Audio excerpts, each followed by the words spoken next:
Alexandre Henrique, irei iniciar as aulas 32 e 33 do curso de Biologia 3. Na aula anterior a gente falou sobre o sistema digestório, como que ele se dava, entrava o processo físico, os processos químicos, o movimento do peristaltismo, chegando no estômago, chegando no duodeno, a microvisibilidade das células intestinais para o processo de absorção de alimento. Nesta aula será tratado o sistema respiratório, para que ele serve e como que ele ocorre nos seres humanos. Bom, o sistema respiratório pulmonar é o sistema no qual são realizadas trocas gasosas. O nome para trocas gasosas para o sistema respiratório é a hematose. É por onde o ar, com o ar por meio da difusão nos alvéolos pulmonares. Então, essa troca de gás, essas trocas gasosas, ocorre por difusão. Nunca se esqueça disso. É difusão. Por quê? Porque a molécula de CO2 e a molécula de oxigênio ambas são apolares, o que tem uma afinidade pela membrana plasmática. Então, elas passam pela membrana plasmática por um processo de difusão, onde esteja com uma diferença de concentração. Por exemplo, quando você inspira, o seu pulmão fica com uma concentração maior de oxigênio que o sangue. Então, por uma tendência natural, o oxigênio tende a entrar para o ambiente que esteja menos concentrado. É uma tendência natural das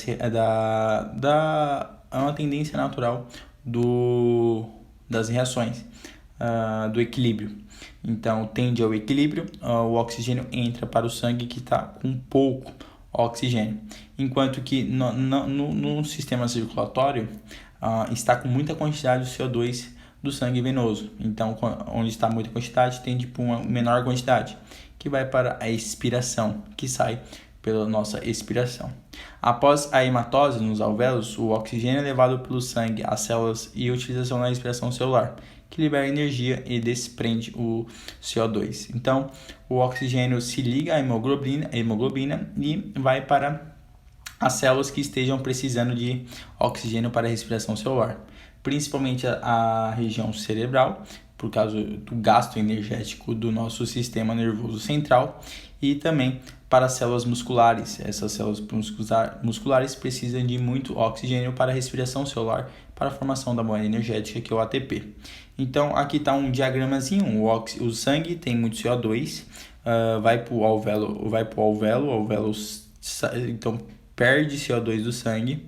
O oxigênio, por estar maior quantidade no alvéolo, entra no sangue, e esse oxigênio entra na célula pelo meio da respiração celular. Se lembra que o oxigênio é o aceptor final de elétrons da respiração celular, da cadeia respiratória.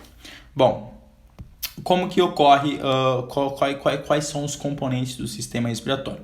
Primeiro, a cavidade nasal da boca, depois a faringe, laringe, a traqueia e os pulmões. Os pulmões é dividido em brônquios e depois os bronquíolos e depois os alvéolos, que é a região menor. Então, a cavidade nasal, vamos dar uma olhada aqui nesse resumo. A cavidade nasal é uma câmara revestida por mucosa vascularizada, apresenta pelos na porção inicial, tem como funções filtragem, aquecimento do ar e umidificação do ar. Tem também participação na fonação, na sua fala, a cavidade nasal. A faringe é uma cavidade que apresenta em seu interior as tocilas palantinas, amígdalas, e as faringianas adenoides, que participam da defesa dos organismos contra o micro-organismo. Então, amígdalas e adenoides são produtoras de leucócitos, que participam na defesa do seu sistema respiratório se você respirar algum antígeno. Bom, a faringe também liga as cavidades oral e nasal com a laringe, permitindo a passagem de ar, e liga também a boca ao esôfago, permitindo o envio de saliva e de alimento. Por meio das tubas auditivas, une-se com a orelha média. Possui válvula úvula, campainha, que fecha a entrada de ar durante a declusinação, a epiglote. A laringe, pequeno tubo envolvido por cartilagem. apresenta em seu interior as cordas vocais e a válvula epiglote. Desculpe, é na laringe que tem epiglote, não na faringe, que fecha a entrada de ar durante a deglutinação. Fundamental na emissão de sons por ter as cordas vocais. É na faringe. É na faringe que tem as cordas vocais e está a epiglote. É na laringe que está as cordas vocais e tem a epiglote. A faringe é um comum a todos, tanto para a boca como para o ouvido. Tem o acesso ao tubo auditivo da orelha média. E após a laringe vem a traqueia, que é um tubo envolvido por anéis de cartilagem. Seu interior tem epitélio com células ciliadas e células produtoras de muco. É fundamental as células ciliadas para a proteção, né? E também o muco é para a limpeza da traqueia, para onde o ar está indo para o pulmão, então tem que ir um ar bastante limpo. Conduz o ar, liga na laringe e brônquios. Contribui na defesa contra as partículas de poeira e micro-organismos, com a formação de muco, que é varrido em direção à laringe pela atividade ciliar. Então, todo o muco produzido na traqueia, ele é direcionado para a laringe para depois você engoli-lo e para o sistema digestório e você não chegar isso até os seus bronquíolos e até os alvéolos, que causaria uma grande perturbação no seu sistema respiratório. Bom, nos bronquíolos são tubos formados a partir da bifurcação da traqueia, penetram nos pulmões e ramificam-se em bronquíolos. Apresentam em sua face externa musculatura involuntária que promove o aumento ou diminuição do seu diâmetro. O revestimento interno também apresenta dois tipos de células, as ciliadas e as produtoras de muco. Realizam a ligação entre as traqueia e os alvéolos pulmonares. Os brônquios permitem regular o fluxo de ar para os alvéolos. Diante da liberação de adrenalina, os brônquios dilatam-se e enchem mais ar nos pulmões. Os pulmões, estrutura de aspecto esponjoso, dotadas de subdivisões denominadas lobos, 2 no pulmão esquerdo e 3 no direito. São protegidos pela pleura, tecido dotado de 2 membranas que contém líquido em seu interior. A cavidade da pleura é uma remanescente do celoma. Cada pulmão tem cerca de 150 milhões de alvéolos. Sua superfície é de 20 a 25 vezes maior que a superfície do corpo. Os alvéolos pulmonares são responsáveis pelas trocas gasosas. Então é nos pulmões que estão os alvéolos onde ocorre a hematose, onde ocorre a troca as trocas de gás, as trocas gasosas, em que o oxigênio entra para o sangue e o dióxido de carbono, o CO2, sai do sangue para os alvéolos e assim vai para os bronquíolos, que sai pela traqueia, passa pela traqueia, chega até a sua faringe, depois para a laringe e cavidade nasal. O CO2 e o oxigênio faz todo esse percurso. Bom, vamos para o mecanismo dos movimentos respiratórios. Há 2 tipos de movimentos respiratórios. Inspiração é a entrada de ar nos pulmões e a expiração é a saída de ar dos pulmões. Os movimentos dependem diretamente da ação dos músculos. E o músculo mais forte que tem no corpo é o diafragma. Tem uma forma laminar, separa o tórax do abdômen. E também a participação dos músculos intercostais, localizado entre as costelas. Então, na inspiração, ocorre a contração do diafragma e seu abaixamento. Perceba aqui, ele abaixa. O diafragma está abaixando. E uma expansão do tórax. As musculaturas intercostais contraem-se, elevando-se. O volume da caixa torácica aumenta, a pressão interna da caixa torácica diminui, porque quando o volume aumenta, a pressão diminui. Quando a pressão diminui, tem a entrada de ar para o seu pulmão, por livre, né? Sempre um local de maior pressão vai para um local de menor pressão. Então, quando o seu diafragma ele se contrai, ele aumenta o seu volume, ele diminui a pressão. Quando diminui a pressão, é automático a entrada de ar, porque a pressão externa é maior que a pressão interna do seu pulmão. Na expiração, ao contrário, ocorre o relaxamento com sua elevação, então o diafragma sobe, ocorre o relaxamento das musculaturas intercostais, o volume da caixa torácica diminui, o que aumenta a pressão, então o ar não entra. Por quê? Porque a pressão interna do seu pulmão vai ser maior do que a pressão externa atmosférica. Então, o ar não entra por conta própria. Então, tem a saída forçada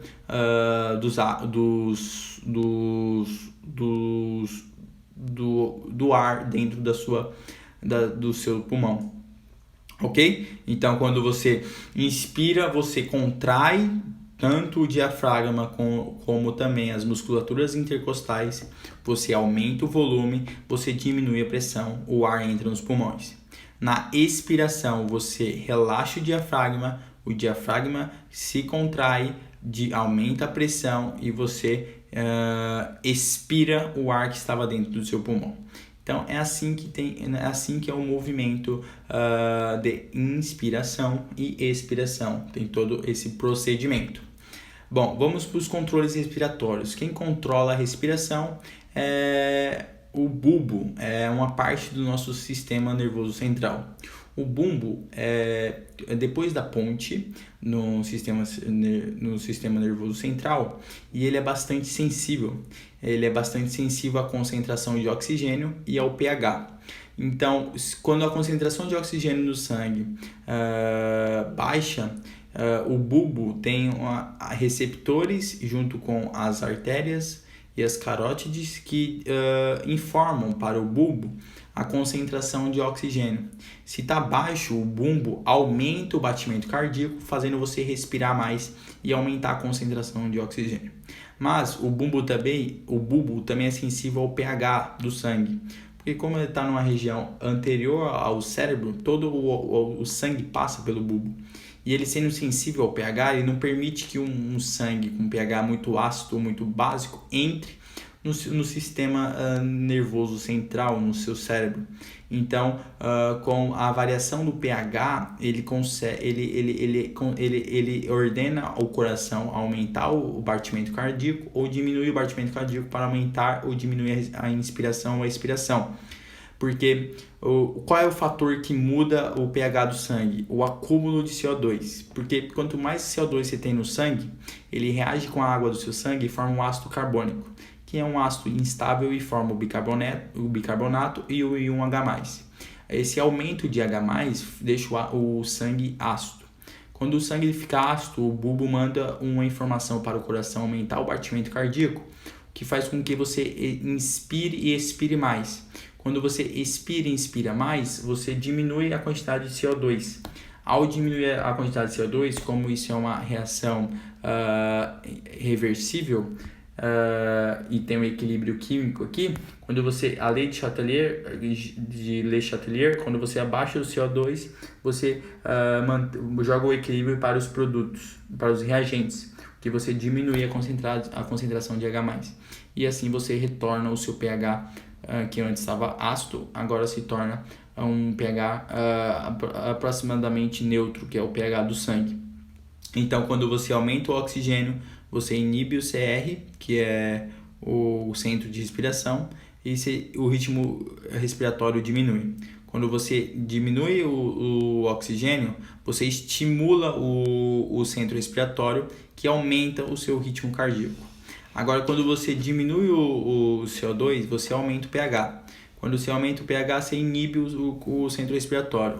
Então, você diminui o ritmo respiratório para justamente aumentar a concentração de CO2 no sangue. Porque quando você respira muito rápido, você aumenta o pH. Por quê? Porque cai a concentração de CO2. Então, você tem que diminuir o ritmo respiratório. Agora, se você tampar o seu nariz e aumentar a concentração de CO2 no sangue, você vai diminuir o pH. E o centro respiratório é estimulado. E quando ele é estimulado, ele manda aumentar o ritmo respiratório, aumenta o ritmo de batimento cardíaco, aumenta o ritmo do sistema circulatório, que faz com que você inspire e expire mais rapidamente, o que faz com que esse CO2 saia do seu sangue e diminua o pH, e aumente o pH para o ideal. Então, é assim que é o processo, é totalmente relacionado com o bulbo. Quanto maior o CO2, você tem que aumentar o ritmo cardíaco para tirar esse CO2. Então, quando você está numa piscina, você sobe para a captação de ar, não por ausência de oxigênio, e sim por uma alta concentração de CO2. Você fica naquele desespero para tentar submergir, para tentar chegar ao ar pelo bulbo. É uma ação do bulbo sobre o seu coração. Ele aumenta o ritmo cardíaco com o aumento do batimento cardíaco, para justamente você entrar em um alerta, em ficar agitado, para você ter uma inspiração e diminuir a quantidade de CO2 que está no seu sangue. Vamos para as questões. 1. Universidade Estadual do Rio Grande do Norte, 2015. Os alvéolos são responsáveis pelas trocas gasosas entre o pulmão e o sangue. Sim. O sangue que chega aos alvéolos absorve o gás oxigênio inspirado da atmosfera e elimina gás carbônico no interior dos alvéolos, que é logo expelido do corpo por meio da expiração. É correto afirmar que o movimento desses gases na membrana plasmática da célula durante as trocas gasosas é feito por difusão simples. Letra B. 2. Unesp 2014. Os grafos apresentam a concentração de 3 gases no sangue assim que passam pelos alvéolos pulmonares. É correto afirmar que os grafos que representam as concentrações dos gases de oxigênio, CO2 e nitrogênio são respectivamente. Bom, você sabe muito bem que a composição do ar é feita de 80% de nitrogênio e 20% de oxigênio. Mas a gente não usa o nitrogênio para nada, então ele é sempre constante. Então, o último, a gente sabe que se ele é constante nos alvéolos e no sangue, é o 2, o nitrogênio. Então, a gente pode falar que o último é o 2. O último 2 pode ser a letra D e a letra E. O primeiro, como está tendo uma queda do sangue venoso para o sangue arterial, é o CO2, né? Então fica o primeiro CO2. Letra D. 3 é o oxigênio que aumenta no sangue arterial, no processo de hematose. 3, 1, 2. A variação observada nas concentrações é devido à difusão. Exato. Aqui não poderia ser osmose não é, poderia ser difusão. Mas é 3, 1, 2. Então, letra D de dado para a segunda questão. Vamos para a terceira questão. A respeito da reação, CO2 mais H2 formando o ácido carbônico mais o bicarbonato mais H+, considera as seguintes afirmativas. Ocorre no interior das hemácias. Vamos ver as outras. Representa o principal modo de transporte de CO2 pelo sangue? Sim. É um importante mecanismo de manutenção do pH do sangue? Sim. É uma reação reversível? Sim. Então, todas as alternativas são corretas. Letra A para a terceira questão. IFPE 2014. As principais fontes geradoras de poluição atmosférica são os motores de veículos, as indústrias, a incineração de lixo doméstico e as queimadas de campos e flores. Nas atividades humanas, são liberados anualmente na atmosfera milhões de toneladas de gases tóxicos. Dentre esses gases, existe um que é inodoro, incolor e muito tóxico, cuja principal fonte de emissão é a queima de combustível fóssil nos motores dos veículos. O gás em questão, quando inalado, tem a capacidade de se combinar com a hemoglobina, formando um composto estável, impedindo o transporte do oxigênio pelo sangue. Esse gás é justamente o monóxido de carbono, o CO. Ele se liga à sua hemoglobina e essa ligação é tão estável que você perde aquela hemoglobina. E você não sente, ele é indolor e ele é muito tóxico. Ele é um gás que você desmaia com ele e você acaba morrendo. Portanto, o 4 é a letra D. Vamos para 5. Para responder a questão, considere as figuras abaixo, bem como seus conhecimentos a respeito dos músculos e dos processos envolvidos na ventilação pulmonar basal, que ocorre no estado de repouso. Com base nas figuras e nos seus conhecimentos, é correto afirmar que... para a letra 5, é a letra D. A elevação das costelas e o abaixamento do diafragma, representado em 1, são representativos das alterações da caixa torácica durante a inspiração. Exato. Letra D para a quinta questão. 6. PUC-Rio 2015. Quando uma pessoa aprende a respiração, ocorrem alterações sanguíneas que levam à necessidade de respirar. A esse respeito, considere as alterações abaixo. Na seguinte, o que ocorre quando você tampa o nariz? Não é um aumento de oxigênio, falso. Ocorre a diminuição de oxigênio, sim. Um aumento de CO2, sim. Não ocorre a diminuição de CO2. Então, é só a letra 2 e 3 verdadeira.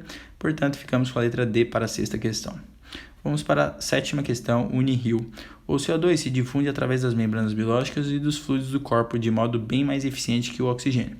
Muitos animais contam com cromoproteínas, como a hemoglobina e hemocianina, para realizar o transporte desse gás em quantidade capaz de sustentar uma atividade metabólica consideravelmente maior do que as demais em que tais proteínas estão ausentes. Os mergulhadores que praticam a apneia utilizam uma prática conhecida como hiperventilação antes de cada imersão. Nessa prática, o mergulhador realiza uma série de inspirações e expirações curtas e rápidas antes de inflar ao máximo seus pulmões e realizar o mergulho. O procedimento descrito aumenta o fôlego do mergulhador porque permite um aporte muito maior de oxigênio na corrente sanguínea para suprir a demanda do organismo. Exato. Ele faz isso para diminuir a quantidade de CO2 e aumentar significativamente a quantidade de oxigênio. Então, quando ele entra embaixo da água, ele tem muita quantidade de oxigênio no seu sistema circulatório, o que faz com que ele tenha muita energia no processo de energia na respiração celular, e ele vai soltando o ar somente com o CO2 após a síntese de energia, após a respiração celular. Portanto, a alternativa correta é a letra A. Vamos para a oitava questão, Unesp 2013. Na Copa Libertadores da América de 2012, o time do Santos perdeu de 2-1 para Bolívar, da Bolívia, em La Paz. O fraco desempenho físico do time santista em campo foi atribuído à elevada altitude da cidade, onde os jogadores desembarcaram às vésperas do jogo. 2 semanas depois, jogando em Santos, São Paulo, o time santista ganhou do Bolívar por 8-0. Considerando a pressão atmosférica, a mecânica e a fisiologia da respiração e ainda o desempenho físico dos jogadores do Santos nesses 2 jogos, é correto afirmar que em Santos a pressão atmosférica, em Santos eu sei que a pressão atmosférica é maior que um lugar alto, porque quanto maior a altitude, menor será a pressão, porque menor vai ser a coluna de ar sobre a região. Então pode cortar a letra A, pode cortar a letra C e só vamos ficar entre a B, a D e a E. Então a pressão atmosférica é maior que La Paz, o que implica maior esforço dos músculos. Quando você tem uma pressão maior, você tem mais ar.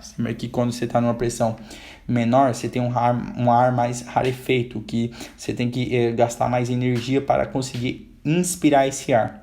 Já como a atmosfera daqui é maior, a gente não precisa tanta força para inspirar. Então, a letra B não é maior que La Paz, porém menor concentração de oxigênio. Não, é maior concentração de oxigênio. Ficamos, portanto, só com a letra E. Maior que La Paz, assim como a maior concentração de oxigênio por volume de ar atmosférico inspirado. Em Santos, portanto, com uma maior disponibilidade de oxigênio, a concentração de hemácias do sangue é suficiente para levar para os tecidos musculares o oxigênio necessário para a atividade física empregada no jogo. Corretíssimo, letra E para a Unesp 2013, alternativa 8. Então foi isso a aula de hoje. Deixa o like, compartilha e até a próxima aula para os próximos sistemas que iremos estudar. Tchau, tchau!